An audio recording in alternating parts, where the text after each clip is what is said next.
Detail చూస్తే నాగుల పంచమి మొదటి శ్రావణ శుక్రవారం సందర్భంగా సైదాబాద్ పరిసరాల్లో నాగుల పంచమి వేడుకలు శుక్రవారం ఘనంగా నిర్వహించారు. ఈ సందర్భంగా పలు ఆలయాల్లో భక్తులు ప్రత్యేక పూజలు నిర్వహించి మొక్కులు తీర్చుకున్నారు. హైదరాబాద్ రెడ్డి బస్తీ నాగులమ్మ దేవాలయం వద్ద మహిళలు అధిక సంఖ్యలో పాల్గొన్నారు. నాగదేవత అమ్మవారిని దర్శించుకునేందుకు వేల సంఖ్యలో క్యూ లైన్లలో వేచి ఉన్న భక్తులు మొదటి శ్రావణ శుక్రవారం కావడంతో ఆలయాలు కిటకిటలాడాయి.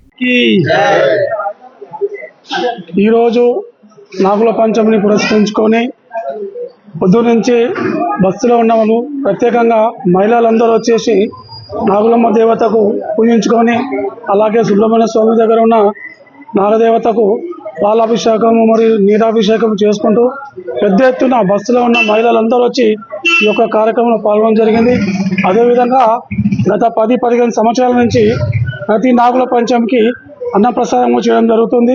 బస్సులో ఉన్న భక్తులందరూ ఈ యొక్క ప్రసాదాన్ని స్వీకరించి మమ్మల్ని అందరినీ ఆనందింపజేసినందుకు ప్రతి ఒక్క భక్తులకు ధన్యవాదాలు తెలుపుకుంటూ, ఈ యొక్క ఆలయం ఒక ప్రత్యేకత. ఇది ఇక్కడ వెలిసిన ఆలయము సైదాబాద్లో గత 100 సంవత్సరాల నుంచి ఇక్కడ వెలిసిన ఆలయము. అంచెలంచెలుగా ఆలయం అభివృద్ధి చెందుతూ ఈరోజు టోటల్ సైదాబాద్ మహిళలకు ఒక అభయమిచ్చే దేవతలుగా మన సైదాబాద్ రెడ్డి బస్తీలో వేంచేస్తున్నటువంటి శ్రీ నాగులమ్మ వారి దేవాలయంలో శ్రావణ శుద్ధ పంచమి అనగా నాగుల పంచమిని పురస్కరించుకొని ఈరోజు ప్రాతకాలం నుంచే అనగా బ్రాహ్మీ ముహూర్తం అంటే తెల్లవారుజాము నుంచి అమ్మవారికి విశేష అభిషేక అలంకారాది అర్చనాది కార్యక్రమాలు, అంతేకాకుండా శ్రీ సుబ్రహ్మణ్యేశ్వర స్వామి వారికి భక్తుల స్వహస్తాలతో అభిషేక అర్చనాది కార్యక్రమాలు నిర్వహింపబడ్డాయి. అయితే కార్తీక మాసంలో వచ్చేటువంటి చవితిని నాగుల చవితి అంటారు. శ్రావణ శుద్ధ పంచమిని నాగపంచమి లేదా గరుడ పంచమి అని కూడా అంటారు. అయితే పూర్వము వినత కద్రువ అనేటువంటి ఇద్దరు కూడా సవతులు. వాళ్ళు ఏంటనంటే వాళ్ళ పిల్లలకు మేమెక్కువ మాకు రాజ్యాధికారము రావాలి, నువ్వు దాసిగా ఉండాలి అని చెప్పనని అనుకొని అదొక ఇంద్రుడి వాహనమైనటువంటి ఐరావతము మరియు గుర్రాన్ని ఆ స్వామివారి మాయతోటి సృష్టింపజేసి వినత అత్యంత భక్తి శ్రద్ధలతో వ్రతాలు పూజలు చేసేటువంటి స్త్రీ. కద్రువ ఎప్పుడు చూసినా కూడా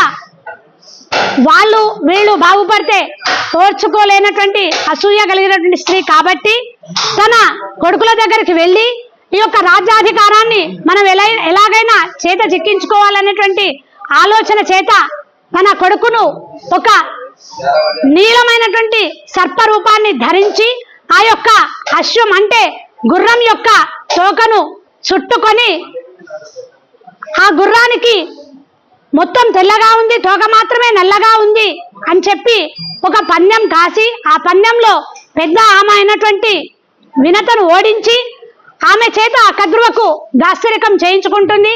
అప్పుడు ఆ యొక్క వినత పుత్రులు చాలా బాధతో తపస్సు చేసి భగవంతుని వేడుకుంటే శ్రావణ శుద్ధ పంచమి రోజు ఆ యొక్క నాగేంద్రుడికి అర్చనాది కార్యక్రమాలు నిర్వహిస్తే ఈ యొక్క శాపానికి ఈ దాస్యానికి విముక్తి కలుగుతుంది అని చెప్పగానే వెంటనే శ్రావణ శుద్ధ పంచమి అనగా నాగపంచమి గరుడ పంచమి రోజు తన తల్లితో సహా కలిసి వెళ్లి ఆ యొక్క అర్చనాది కార్యక్రమాలు నిర్వహించుకొని ఆ దాస్యరికం నుంచి విముక్తిని పొంది వారి రాజ్యాన్ని వారు తిరిగి పొందడం జరిగింది.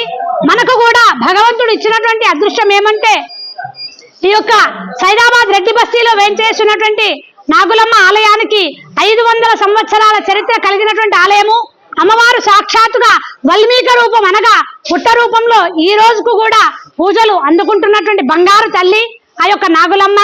ఏ భక్తుడైనా ఏ భక్తురాలైనా ఈ యొక్క కోరిక కావాలి అని చెప్పని అమ్మవారిని అడగగానే కొంగు బంగారు తల్లిగా కోరినటువంటి కోరికలను నెరవేరుస్తూ భక్తులకు ఈ యొక్క బస్తీకే కాకుండా యావత్ ప్రపంచానికి కూడా అమ్మవారు కొంగు బంగారంగా విలసిల్లాలని మరొకసారి వేడుకుంటూ ఇక్కడ ఉన్నటువంటి భక్తులంతా కూడా అమ్మవారికి అత్యంత భక్తి శ్రద్ధలతో ప్రతి పూజా కార్యక్రమాలు అత్యంత నియమనిష్టలతో ఆచరిస్తున్నందులకు గాను భగవంతుడు ఆ యొక్క నాగులమ్మ తల్లి మరియు భగవంతుడు భక్తులందరికీ కూడా చైర్మన్, వైస్ చైర్మన్, సెక్రటరీ అందరికీ యావత్ నాగులమ్మ ఆలయ కమిటీ సభ్యులందరికీ కాకుండా బస్తీ ప్రజలకు కూడా ఆయురారోగ్య సౌభాగ్య భోగ భాగ్యాలు ప్రసాదించి అందరికీ కూడా ఆమె ఆశీస్సులు అందాలని మనస్ఫూర్తిగా కోరుకుంటున్నాను.